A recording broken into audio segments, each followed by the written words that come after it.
Salut les miraculeurs, ici Octolady et bienvenue sur la chaîne. J'écris cette vidéo en express et non posément comme d'habitude car vous savez quoi, Gloob vient d'annoncer qu'il diffuserait l'épisode 18 Émotion, oui le 18, la semaine prochaine. Or cet épisode je pense apportera beaucoup de réponses à des éléments que je voulais justement mettre dans des vidéos. À la suite des 9 premiers épisodes et normalement des 9 premières reviews, je voulais vous faire part de mes attentes et de mes craintes pour cette seconde partie de saison, ainsi que plusieurs petites vidéos théories.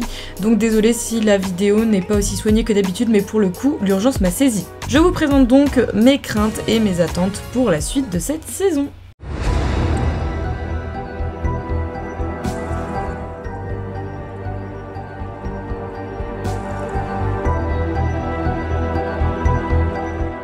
Numéro 1, Lucas en soutien de Ladybug. Cela fait depuis Wishmaker que Lucas est au courant pour le secret de Ladybug et Chat Noir, et bien qu'il soit un allié, il reste un allié de l'ombre. Vu le personnage, je pense que Lucas mérite carrément plus de considération et de temps d'écran. J'ai vraiment beaucoup d'espoir de le voir briller aux côtés de Ladybug cette saison et aux côtés de Marinette également.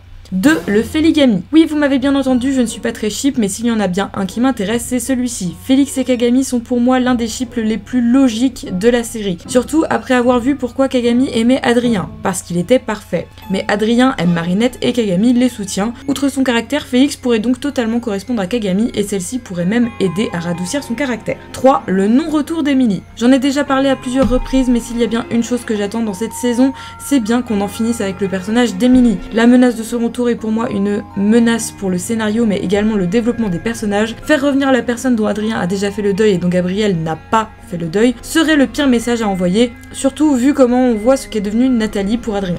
4. Le happy end de Nathalie. Et justement, en parlant d'elle, j'aimerais vraiment avoir une vraie bonne fin pour Nathalie. Bon, aux côtés de Gabriel, ça me semble fortement compromis, on va pas se mentir, mais au moins quelque chose de sympa, du genre elle guérit, elle s'occupe d'Adrien ad vitam aeternam. Pitié, laissez-la avoir une bonne fin.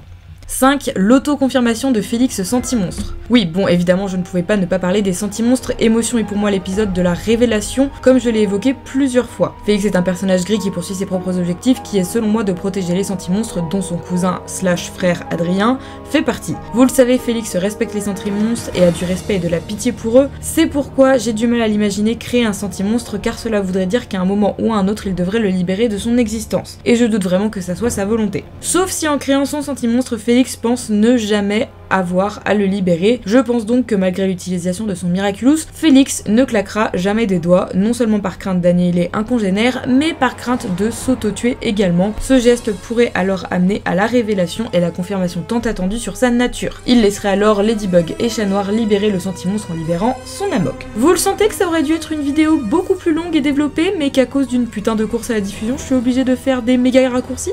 6. Le club des enfants Sentimonstres. Depuis que Tomoe est devenu officiellement l'allié de Monarch, je ne peux m'empêcher de penser un peu plus à cette théorie. S'allier à Gabriel en tant que partenaire commercial passe encore, mais à Monarch, je trouve ça vraiment étrange, sauf si évidemment elle doit quelque chose à Gabriel, comme par exemple la création d'un enfant parfait, lui obéissant au doigt et à l'œil. Aujourd'hui, je pense qu'en effet, au moins Kagami, Adrien et Félix sont des Sentimonstres. Pour ce qui est des enfants bourgeois, je sais pas trop quoi en penser. Chloé, Zoé, les deux, on ne sait pas. Numéro 7. Lila Papillon. On passe maintenant du côté des craintes. Si depuis des années je vous rabâche les oreilles avec le fait qu'il est sûr à 100% que Lila va être le futur papillon, c'est maintenant devenu l'une de mes craintes. En effet, je pensais qu'en 5 saisons Lila serait beaucoup plus développée, or à l'heure actuelle elle a une pseudo-alliance avec Gabriel et a juste tout le monde dans la poche, sans autres objectifs que de pourrir la vie à Ladybug et Marinette. Si Lila devient le nouveau papillon, nous allons passer d'un quarantenaire désespéré par la mort de sa femme, dont le fils est potentiellement un sentimonstre, qui n'arrivant pas à faire son deuil se laisse peu à peu aller à la folie, sacrifiant tous ceux qu'il aime, à une gamine de 14 piges qui veut juste faire des misères à sa camarade de classe. Alors je sais que l'équipe d'écriture l'a décrit comme une psychopathe depuis quelques temps, mais bon, on n'en a pas vu grand chose.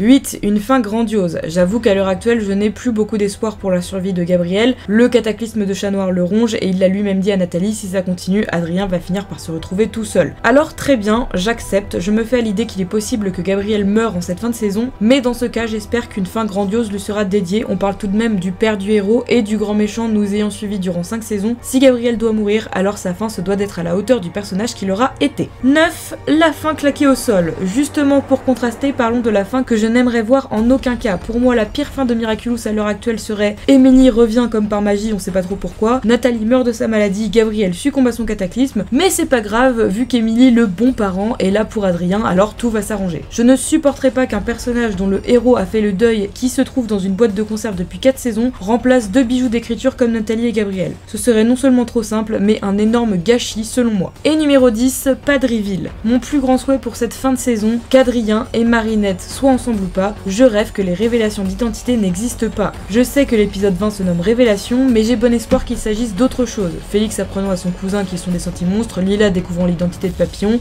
Gabriel dévoilant son secret à son fils, Lucas parlant à Marinette, lui disant tout ce qu'il sait, il y a tellement d'autres possibilités, alors j'espère sincèrement que cet aspect de la série ne sera pas perdu pour la suite. Bon, vous avez en très gros traits mes attentes et mes craintes pour la suite de la saison, j'en reviens pas d'avoir fait ça aussi rapidement, j'aurais tellement voulu faire mieux et plus développé, mais la peur du spoil a gagné, une fois encore. Sachez néanmoins que la review sur Illusion a été enregistrée et que j'ai également les sprites pour Passion, donc ne vous inquiétez pas, je prendrai mon temps pour le reste des vidéos de la chaîne, mais la menace d'émotion étant trop grande, j'ai dû me presser pour faire celle-ci. Encore merci à tous les membres de la communauté de la chaîne est en partie financée grâce à vous, un énorme merci. Si vous avez apprécié la vidéo, n'hésitez pas à laisser un petit pouce bleu, ça fait toujours plaisir, et ou à vous abonner si vous aimez mon travail, c'est la meilleure gratification qu'on puisse recevoir. Merci à vous d'être toujours plus nombreux, en tout cas on se retrouve très vite pour une prochaine vidéo, restez à l'écoute.